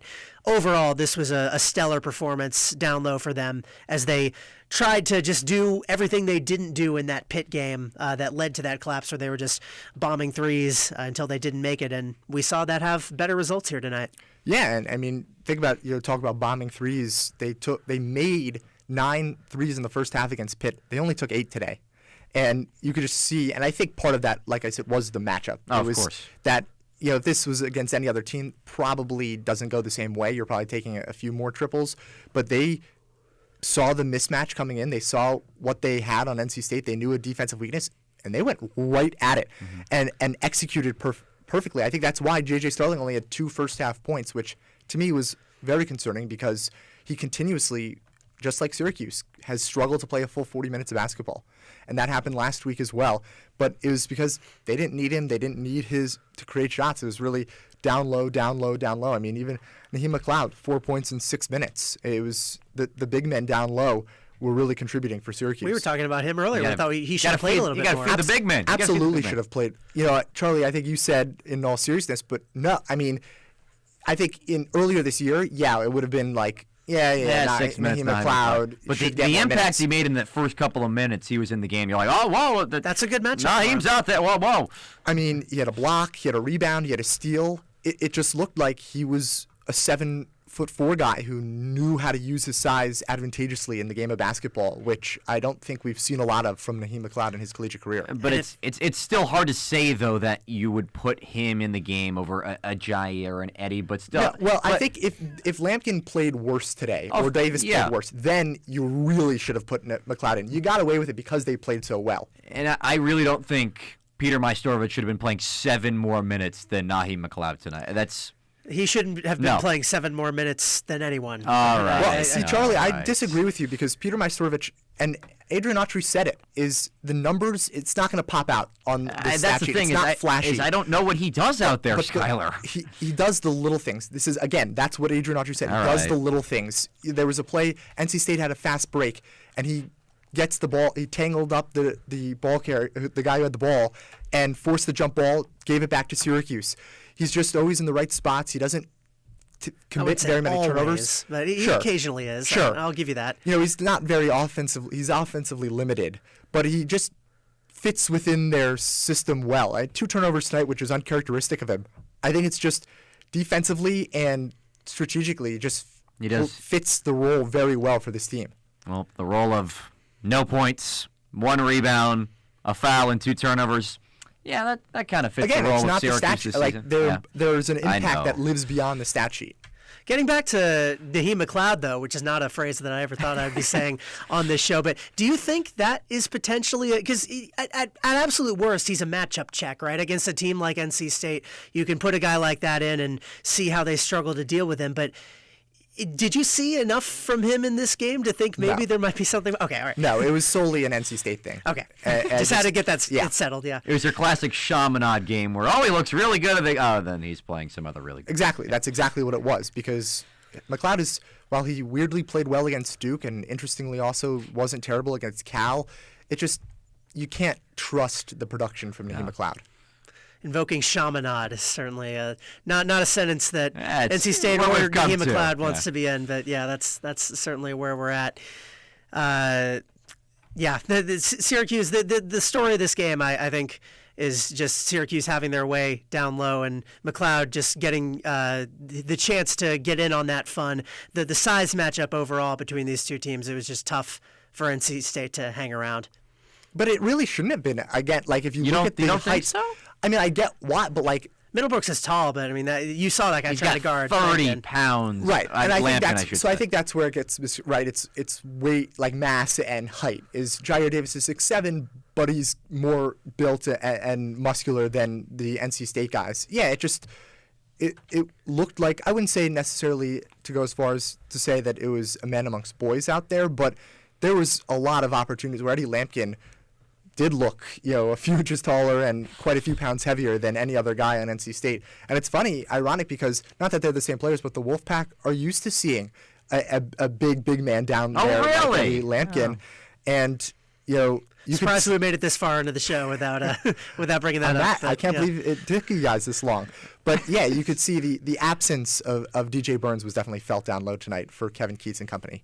It's been felt throughout most of their season, I think, given where their record is at. Although it's not like their record was amazing last year either until what happened in the postseason. But anyway, speaking of the postseason and speaking of looking ahead, did Coach Autry or anybody talk at all about what they're looking to take away from this game, or was it just taking it one game at a time sort of thing? It was one of those coach speak situations where they're not trying to look too far ahead. There's 3 games left, Coach. Thanks. Right. I think the players are a little bit more, Jair Davis was a little bit more honest in the fact that, they want to keep playing. Eddie Lampkin, if they don't make the ACC tournament, has 3 games left in his collegiate career. They want to keep playing.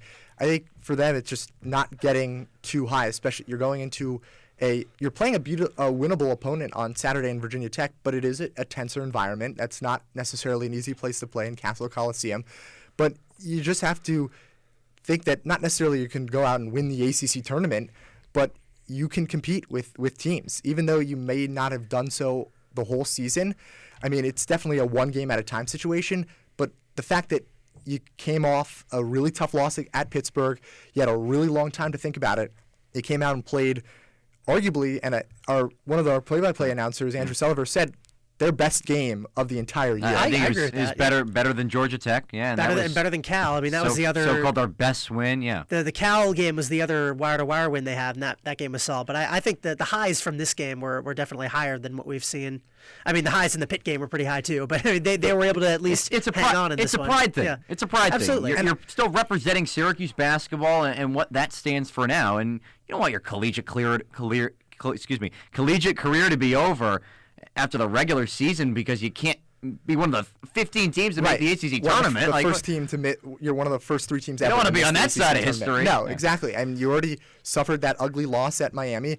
And I think it says a lot about this team and where their mindset is. And you also have to take into account, there's no Elijah Moore. There's no Donnie Freeman. No. They're playing without some key contributors and suffered a really tough loss last week, but bounced back in a really strong way. Sure, it wasn't the most impressive NC State team. It wasn't an NC State team that we saw in March last year, but it was still an opponent that it was not an easy win. Mm-hmm. This was not a guaranteed victory by any way, shape, or form. And Syracuse came out and played from wire to wire, like you said, Charlie, a complete game. Yeah, and they've got 2 more winnable games coming up in their schedule, in Virginia Tech, like we mentioned, and then also Virginia in the season finale. So are you ignoring SMU? not winnable, not as winnable. Sure. I think we can say that. Two out of 3 is not bad. And then you have the ACC tournament. Presumably, if you're in that opening round matchup, you're going to be playing in that pseudo play-in game against another team toward the bottom of the ACC. There is a world, albeit a small one, where the Orange come in and win 4 of their last 5 games in this season, and we're in a slightly more positive tune. But of course, in the grand scheme of things, this season has been largely not good. But I think you'd almost it's good to end on a right. Yeah, I think you'd take that as a quote unquote win, step in the right direction. Sure, not like it's salvaging the season or anything. No, but a positive after such a sour season, you take that positive ending. Even if it means, I think even if you finish off let's say they do win the next 3 games, and so you end on a 4-game win streak, and even if you get bounced in the first round of the ACC tournament, I think there's still a lot of positives to take away from the way you end the season. I think that Pitt game easily could have been, and I don't want to get too far ahead of ourselves because they still have 3 games left to play, and they could lose all of them, but if the fact that they didn't just utterly collapse that was after a deflating game. Yeah, that might have been almost more deflating than the Miami loss. You think just so? Because of the way that it happened. Yeah, the way that it happened, such a deflating loss. The fact that they didn't just basically give up and collapse like they did in the second half at the Peterson Event Center, I think that is a win almost. Did not give up and collapse in the second half. We'll hang a banner up in the dome rafters for I that one. think at this point, this season, Charlie, you have to. Getting back toward the X's and O's side of things and looking toward how Syracuse is going to get those last couple wins, what did Coach Autry talk about in terms of what he was looking for going into this game and any takeaways on how the team might play a little bit differently moving forward that he learned from this? I don't think there was any real talk about how they match up against Virginia Tech. A positive thing that I will say is he said they're hopeful that Elijah Moore returns for Saturday.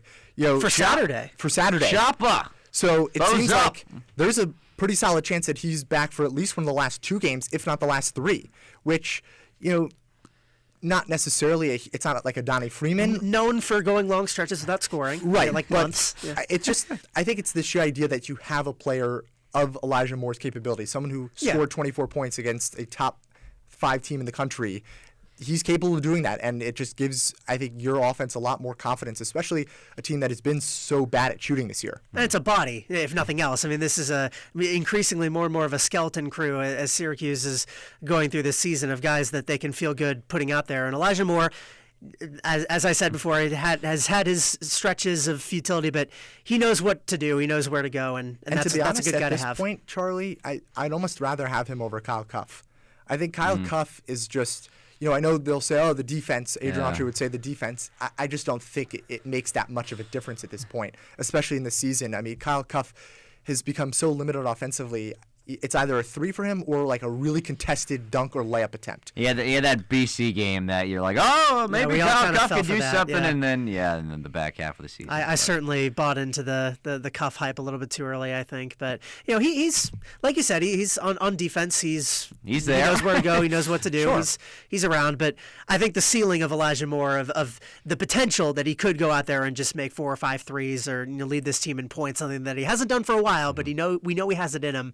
If they could have him back, if not for their next game, at least down the stretch into the ACC tournament, that's definitely, they'll take all the help they can get. Right, and to me, his offensive ceiling, if you will, weighs more than whatever Kyle Cuff gives you defensively. Mm-hmm. Elijah Moore's offense is just worth more than that. And I know people say defense wins championships, but this team... Not right now. No. I don't think that's been a saying in Syracuse since I don't know when. But defense is their only championship, yes, back in 03. Sure, sure. It just seems like almost what more is there really to lose? Mm-hmm. I know they haven't clinched an ACC tournament spot yet, but Elijah Moore, another body out there, a player that could...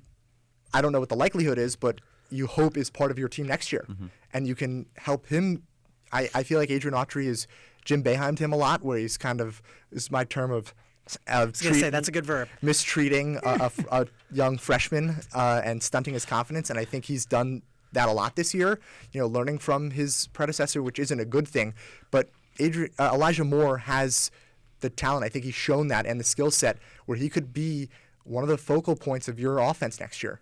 All right, last one. One of the last ones we'll throw at you that I'm just dying to get off my chest right now is the bananas. Can you give me any information about the bananas in the student section? I mean, I really can't give you anything more than what Syracuse.com's done in Dakota Road. I think they're members of a fraternity. They're trying. Yes, it's Pike. Pike was there. Okay, it's members of Pike who are trying to maybe win an award given by Otto's Army, the student section of maybe best fraternity. I'm not sure of the exact details. Did it look cool in the dome? I was very confused when they first walked in because I was helping out our friend Ryan Bridges film something pregame, and I turn around and there really were not a lot of students there at all. And suddenly I see a whole. There were about 4 or 5 tweets from different Syracuse reporters when they walked in saying, there are bananas in the student section, and it was almost like a collection of minions walking in. Just want to say an update on the competition you were talking about. They did indeed win that. Yay! So the bananas, Syracuse is not the only victorious team here That's tonight. what happens when you're not playing the party animals, Yeah, exactly. I did feel like I was in Savannah watching those bananas. But, yeah, I mean, maybe it provided the Orange some energy, some potassium to help steer them to victory over NC State here. Can never have too much of that. It's been a victorious night here for Syracuse and all involved. Our talk reporter for WAER Sports Talk, Skylar Wilkes, has been on the show for this block. Thanks so much for joining us, Skylar. Thank you, guys. We're running up against another break here on the Double Overtime, but we're going to take another look at ahead to the schedule that remains, the 3 games left on the Orange's schedule, and the possibility of a 4th and beyond, and what the Orange need to do to ensure that happens when we come back here on the Double Overtime. So don't go anywhere. Selling a vehicle on your own, especially nowadays, can be a hassle, but donating it to WAER couldn't be easier. Simply provide a clean title and we'll take care of the pickup and donation receipt. To get started, visit WAER.org.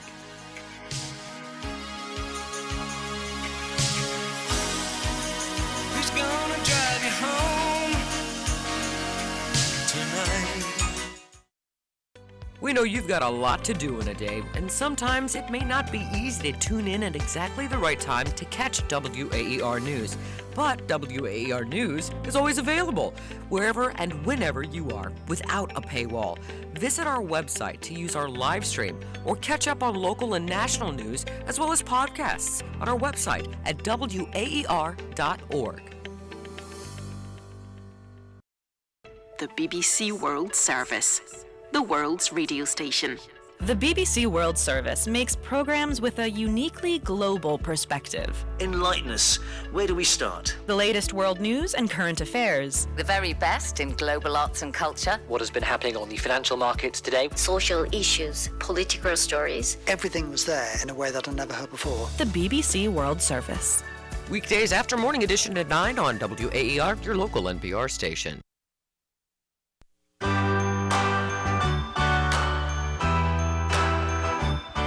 Jair Davis the other, he has it right blocked, spinning, muscling, scoring, plus a foul. Just too big and too strong for Dontrez Styles. You can tell everybody, I'm the man, I'm the man, I'm the man. Yes, that's right, Syracuse men's basketball feeling like the man tonight after a 74-60 victory over NC State. Welcome back into the Double Overtime alongside Charlie Fellows. I'm Andrew Del Piano, taking you up to 11 o'clock on this Wednesday night. You can still be a part of our program here on WAER. Call in at 315-443-2011 or shoot us a text at 315-556-3929. And don't forget to interact with us on X and YouTube at WAER Sports Talk. All right, Charlie, we've taken a really deep dive into this NC State game. We've talked a little bit of big picture with Skylar as well, but let's dive maybe a little bit deeper into these final 3 games of the season for Syracuse. Let's rattle them off. You go at Virginia Tech on Saturday. You come back on a Tuesday. You go down to Dallas to take on SMU. Then you wrap up the regular season against Virginia. Syracuse has only won back-to-back ACC games once this year. Georgia Tech, Boston College. Does Syracuse have another in them in that stretch, do you think? Yes, I think You they. do? I think they beat Virginia Tech because I think Virginia Tech is a similar potential matchup. NC State, the third worst scoring offense in the ACC. Virginia Tech, second worst, and Virginia is the worst. So against a team like this that we saw here tonight, a team that's struggling to make shots, can't crack the Syracuse defense. Those are exactly the teams you want to be playing, and Syracuse just so happens to have the bottom 3 out of their last 4 games here on their schedule. Do I think they'll win both? They could. It's Syracuse, though, so I'll say I'll settle for one. I think they beat Virginia Tech. SMU, doubt it, and Virginia, that could go either way, I think. I don't think they're going to beat Virginia Tech. And the sole reason for me is I think that's a really tough building to play in. And it's a Virginia Tech team that just came off a 5-point loss to number 19 Louisville and a really solid Cards team that has really turned the page under Pat Kelsey. So I really give the Hokies credit for hanging in that game, and Chucky Hepburn's been a star for Louisville kind of all season long. And I think Virginia Tech just has the edge in that one just because of the home court advantage. Now, this isn't a VT team that has been kind of prevalent, which we've seen over the last couple of years where they're hanging around a tournament spot. But anytime you go into that building, that's a tough place to play, which we heard from a caller a little bit early in the show, that the Dome doesn't have that effect anymore like Castle Coliseum. And I really think that might be the only reason they lose that game is because of the atmosphere itself. Virginia Tech at 7-10. Syracuse after this game now is 6-11. So that's a chance to pull even with them and get the tiebreaker if they win that, to put a few teams potentially between them and that elimination zone. Of course, a win would clinch an ACC tournament berth as well. I certainly hear that with regard to playing on the road. This is a team that's struggled on the road this season.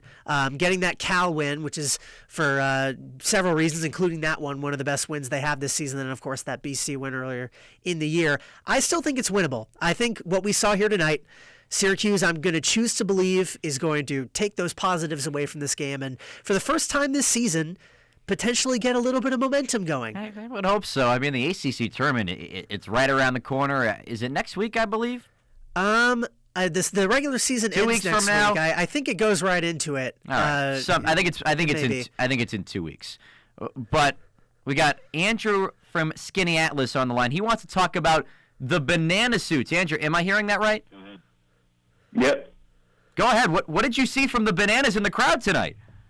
I've always been a big fan of, the students getting loud and rowdy in the Dome.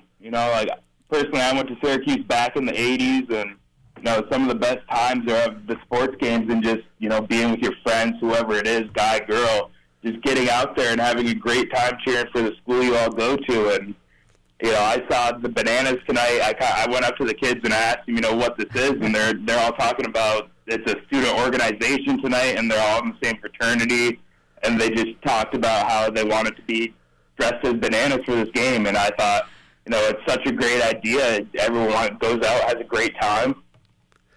Did it seem like they were, sort of leading on what few other students were there in that student section and trying to get the crowd into it? I want to try to paint the picture here of what their presence did for the team.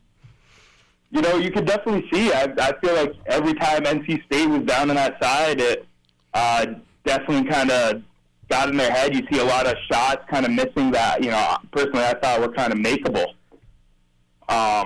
It definitely, personally, from playing sports back in the day in high school, having, peers, I guess, so to say, at your games just gives you a different kind of confidence and good feeling that, I think maybe the Syracuse basketball team has been missing for a little bit.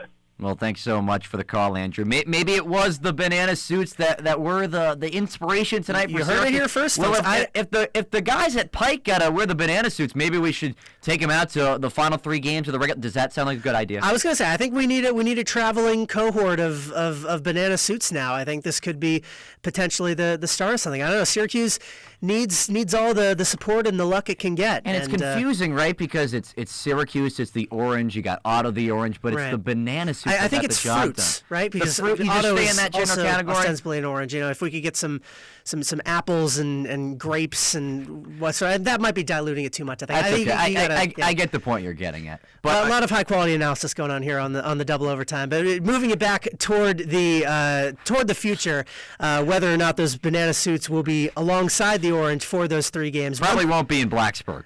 One thing is clear: the Orange need at least 1 win. But Andrew, what number of wins would make you happy about the end of this season stretch? I mean, if they beat, I don't even know. Maybe if you win a game in the ACC tournament, you end on some sort of good note before you get bashed by one of those top 4 teams and Duke. The first time since 20 would be the first time since 21 that they won a game in the ACC tournament. It's been that long? Yes. Oh my goodness. All right, good news. Our show has been saved because Ron from Canastota texted in. He said, "Savor this one, guys.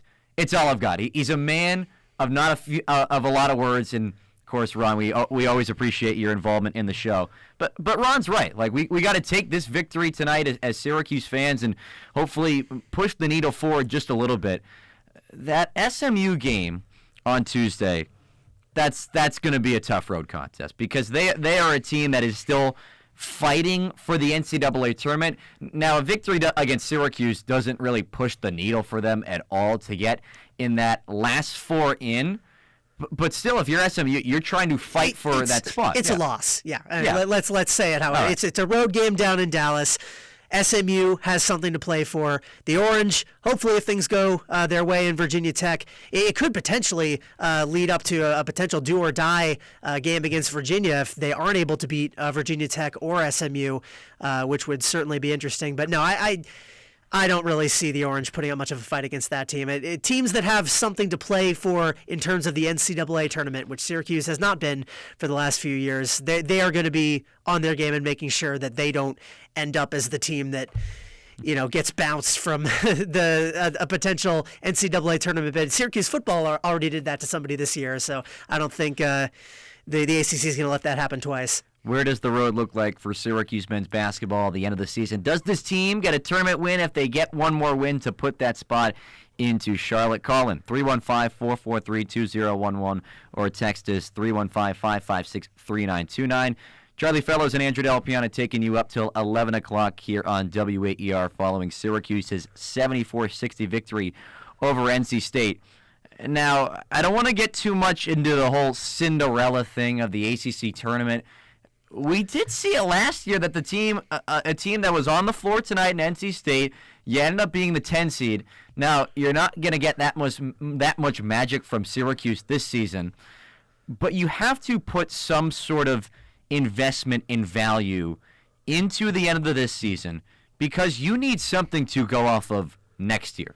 Right, that's the name of the game in college sports now. You need to be able to point to those transfers and point to, Syracuse already has a great recruiting class coming in, but those guys could flip if this season ends badly, if they lose their last 3 in a row and miss the tournament. I mean, those guys could be looking the other way. You think Sadiq and Kai and Anthony are gone if Syracuse doesn't? I'm not saying that. I mean, there's a chance, right? It's college sports. Anything could happen these days. We've seen crazy stuff happen in football. Stuff can happen in basketball too. In the era where players can move pretty much however they want, stuff like that happens. And these teams like this, we had a caller earlier on who was talking about this.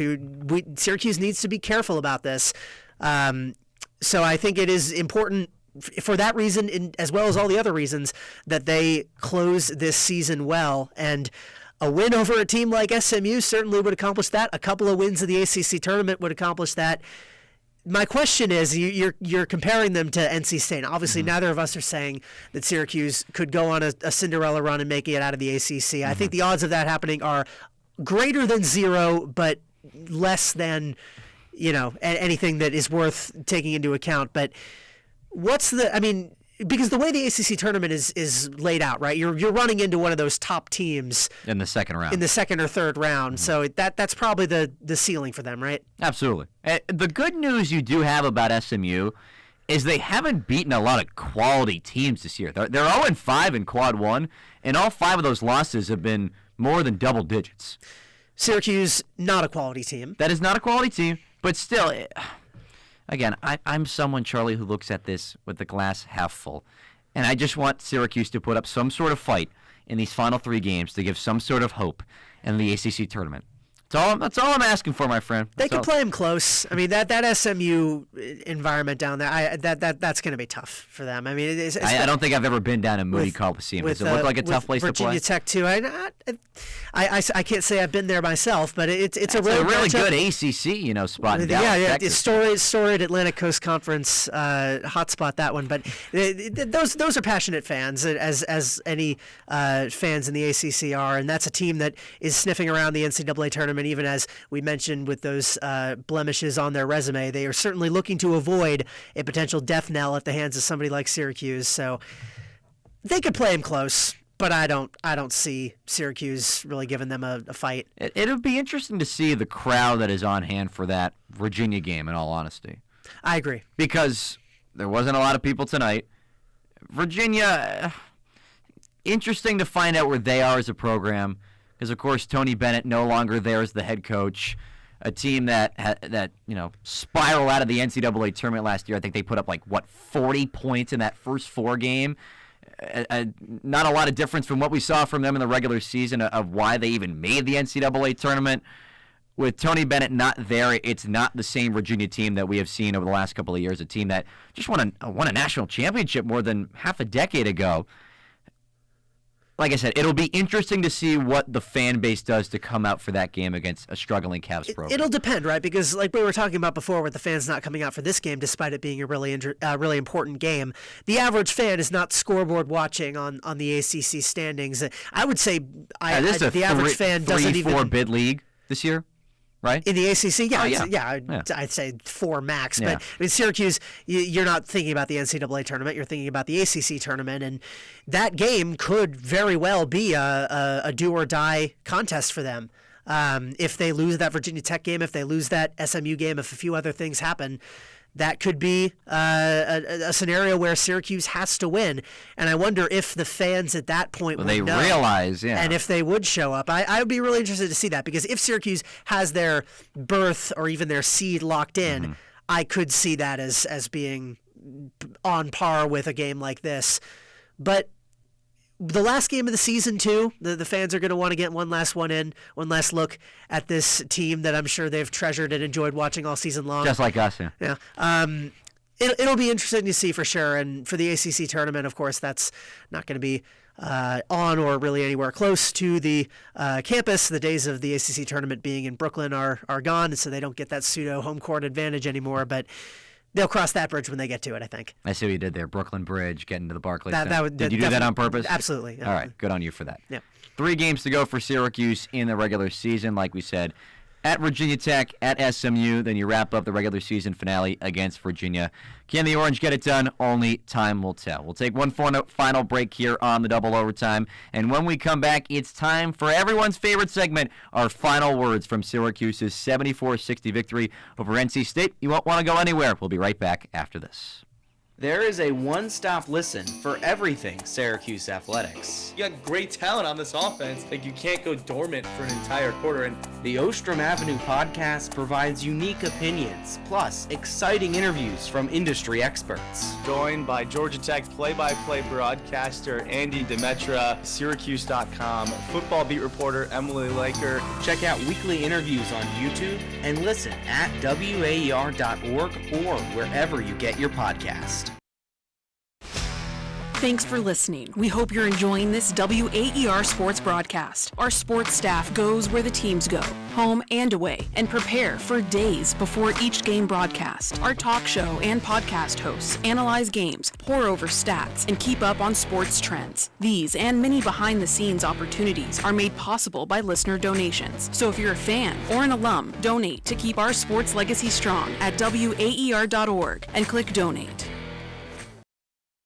Here at NewsHour from the BBC, we gather the most interesting stories from around the world. Hundreds of thousands of civilians caught in the crossfire there. It's going to be very challenging to address this crisis. And with the help of interviews and analysis from our guests, we discover what's really behind them. The entire place is a police state. For the broader perspective, NewsHour from the BBC. Weekdays after Morning Edition at 9 on 88.3 WAER, your local NPR station.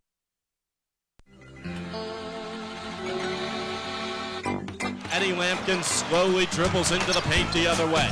Body bumping with Huntley Hatfield. He just jammed it on him. That's disrespectful.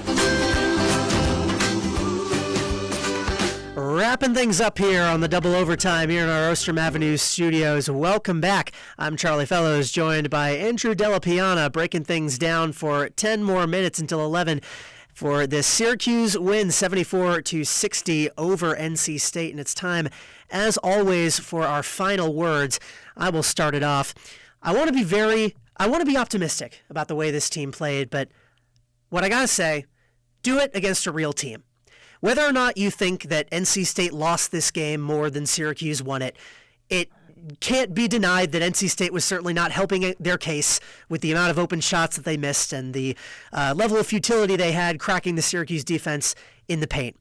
I want to see Syracuse play like this for most, if not all, of a game against a team that is superior. And it's going to be tough because they might not get too many chances to play against a quote-unquote real team by our definition. But I want to see Syracuse go up against a team like SMU, go into Virginia Tech in a game that's going to be so difficult for them to win and to stay in for all the reasons we've discussed, and play like that. Come out with that energy right out of the gates.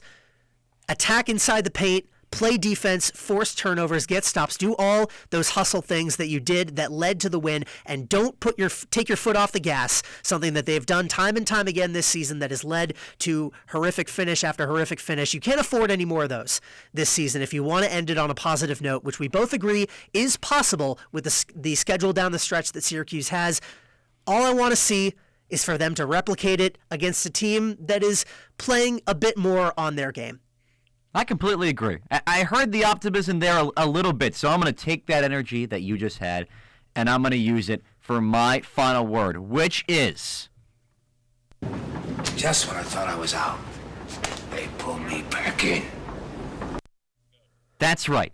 Al Pacino, Godfather 3. Just when I thought I was out, they pull me right back in, Charlie. Look, this was a Syracuse team that had 8 days to think about an 11-point loss to Pittsburgh. When you're up by 16 points in the first half, you could have come in tonight's game, saw the Dome have about 5% capacity, let's be honest, and just say, the fans don't care, why should we care? And that was not the case tonight. They came out running, gunning, stunning, was up 13-3 by the first media timeout, and it felt like there was a sense of life in the Syracuse team once again that I believe they will take into these final 3 games of the regular season, potentially win 1 or 2 games in the ACC tournament, and at least try to salvage this season to bring a little bit of momentum into 2025, 2026. That is what I hope for Syracuse men's basketball. That's what I want to put on this date of February 26th, that they use some sort of turning point from this NC State game to move the needle just a little bit, to give themselves a chance the rest of the way for potentially what should be, I'm hoping, a solid season in 2025, 2026. I really hope we're not suckers, Andrew. I really hope. Yeah, well, I was at the beginning of the season. I said this would be a top 5 team in the conference. Boy, was I wrong. I thought they were going to be good, too. I thought they were going to make the tournament, and here we are, talking about the ACC tournament, scraping by, but that's the way the cookie crumbles, and I think or the way the banana peels. The way the banana peels, you could say. There you go. Yeah, that's getting it back to what really matters here, but Syracuse has roped us both back in, it seems, and I really hope pesky little guys that we're not disappointed once again. The double overtime winding down here in our Ostrom Avenue studios after Syracuse takes a 74-60 win over NC State. Charlie Fellows and Andrew Della Piana have been bringing it all to you. We have got our next broadcast for Syracuse here on WAER coming this Saturday, and If you like Syracuse athletics, you will want to tune in to this one because it is a doubleheader starting, of course, with that Virginia Tech game that we mentioned in Blacksburg, a big one for Syracuse men's basketball, a win, and they are in to the ACC tournament, a loss, and things get a bit more precipitous. That game starts at noon. We'll have McClure Remodeling countdown to tip off at 11:30, and then right after that, possibly overlapping with that, depending on how long that game goes, number 11 Syracuse lacrosse trying to get off the schneid, going out to Utah, the longest trip I would have to imagine that the team has ever made. They've never been out further west. They've never been out further west.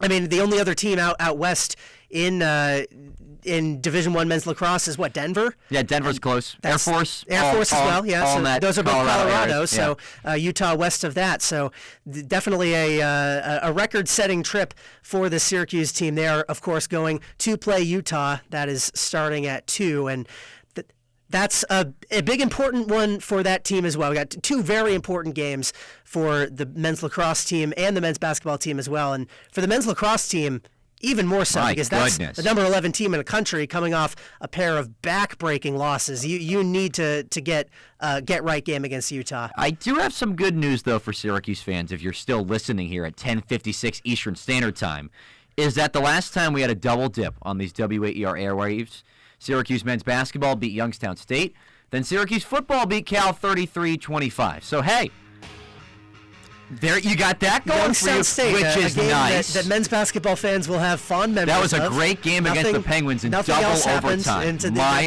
goodness. Yep. So a win is a win. A win's a win. And it would behoove Syracuse, both of their athletic programs, to get a pair of them on that Saturday. Syracuse men's basketball trying to get into the ACC tournament. Syracuse men's lacrosse trying to keep its place atop the national order, near the top of the... They dropped back to 11. Yeah, I mean, that's what losing to Harvard will do. Yeah. That's a team that hadn't beaten them in 100 years. Those guys are wicked smart. They are, and also wicked good at playing lacrosse, as we saw there. Some thank yous to hand out here on the double overtime as we wind down. Our producer, Jonah Weintraub. Our engineer pressing all the right buttons, Adam Gotkin. Our reporter, of course, who joined us for a wonderful stretch of this show, Skylar Wilkes. And our WAER Sports Talk Desk of Rahil Jaswal, Ella Armbruster, and Nate Martin. Making all this stuff happen behind the scenes, the rejoins, the Twitter, everything, the live stream that makes this show the excellent production that it is. Thanks to all of you. And so long, Syracuse. From Charlie Fellows and Andrew Della Piana, have a good night.